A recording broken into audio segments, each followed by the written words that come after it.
Yeah, myself, Mayanna Gowda, Managing Director, Shivamogga Smart City Company Limited. Our Shivamogga, which is normally called as Gateway of Malnad, which is one of the region covered by the forest, greeneries, waterfalls, etc. Approximately around 280 kilometers from the state capital Bangalore, Karnataka state capital Bangalore. The Shivamogga basically it has around uh, 70 square kilometer of area. Out of that, we have selected around 6 wards. We have got 35 wards, actually geographical wards.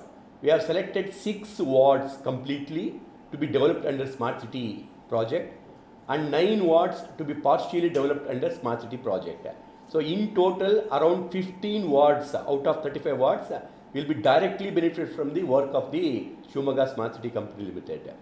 We have adopted various diversified projects like development of roads, drain, formation of smart bus shelter, then replacement of conventional light by LED lights, development of parks, development of community toilets, e-toilet, electronic toilet, and development of conservancies, and development of yoga bhavanas, and also one of the flagship project is the river walk front project.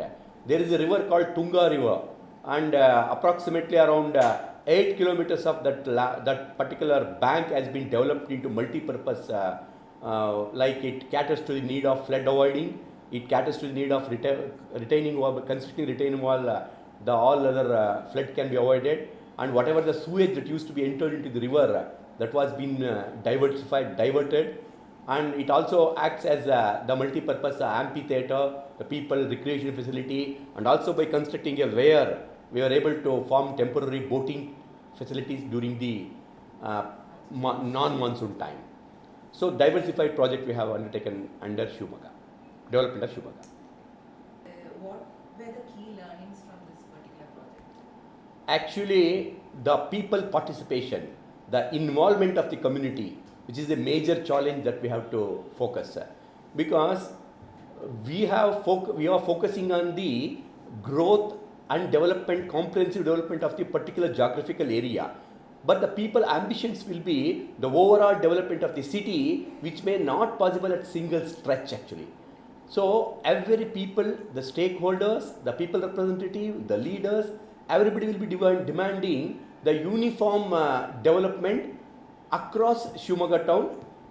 Probably we may be taking about 20% of the development, but everybody wanted to have a complete development at a stretch, which is a real challenge. So convincing the stakeholders at this stage to take the development work in the restricted area, the reason, the necessity, that has to be convinced by involving the community participation. That is the first ever biggest challenge. And as we all know, the people are resistant to the change actually.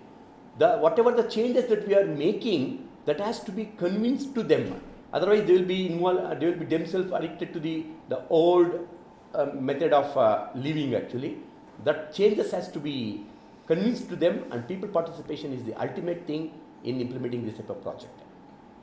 The next question is also related to that. How did you engage with the community during the process? Yeah, lot of challenges that we face, because this is a very small city. It is not just like developing 300-400 kilometers of national highway. It is not just like constructing a bridge across the river. It involves small work spread across hundreds of kilometer area within the city, going into the narrow line, shifting the utilities, and in gestation period, what we call, that is the time of implementation of the project and the time of getting the end result. That may sometime it may stretch to 6 months, 1 year. So the people will not have such a patience to bear with us for shifting the utility, etc. Actually, so the community participation, as I already said, was one of the important key factor in making this type of project successful. So often the Shivamogga Smart City Company Limited used to conduct the stakeholders meeting periodically, and every week we used to have a meetings of the other stakeholders like electricity company, corporation, then KUW, the water supply department, the PWD department. All the department officials used to meet often, and we used to identify the snag areas, and we used to list them. And in the next meeting, we used to revise what are the targets to be taken, what are the achievements that have been made. That was the one of the method. And for every method, civic societies were involved, and lot of publicity used to be given, and their participation was encouraged. Several times there was a huge protest from the public in front of our office only, demanding demanding the quality and quantity to their need.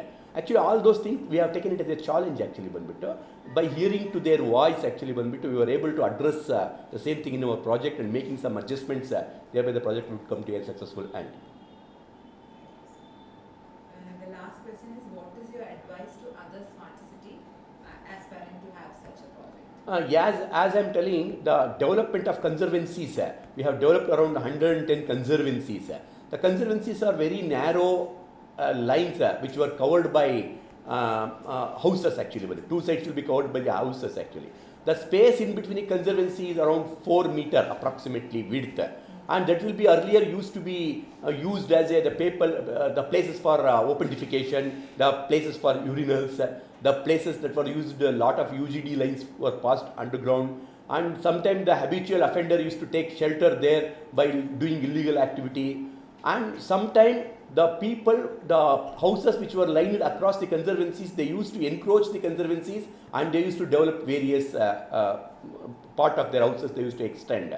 So around 110 conservancies we have developed. That is one of the achievement what I say, because now all conservancies were made to use as a multi-purpose projects.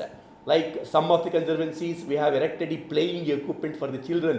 The children will come there and play. So the conservancy once which was lying idle, now being used for the children play. And some of the 20 to 30 conservancies we have identified specifically to relocate the street vendors who were roaming here and there. Thereby the trouble caused by the street vendors to the public was minimized, and all the street vendors were provided there in the conservancies with all the necessary facility. And some of the conservancies we used it as a parking lane, which was one of the amazing things actually. So it decongested the parking problem, it helped the people to play with the gym equipment and children, and street vendors were able to play there. And some of the conservancies we were able to construct the smart toilets, e-toilet, conventional toilet, community toilet, like that. So all this conservancy, not only they developed in a well manner, and they were catered to the needs of various types of people and their needs, and it was one of the successful project. So the learning from project, what I can say is, definitely with the participation of the community, with the participation and coordination of all the respective stakeholders. Maybe it is a electricity department, maybe it is a corporation. This type of project can be made as a successful one. The very beautiful thing is, we were able to achieve the comprehensive development of the particular geographical area, which has been completely converted into a smart township with underground UGD facility, with underground electricity cable, with neat paver stone, and the storm water drain leading into the successful end, with all the community toilet, the parks well developed, and with the neat street light, LED street lights. The whole pack, the particular pack looks like a new town in India.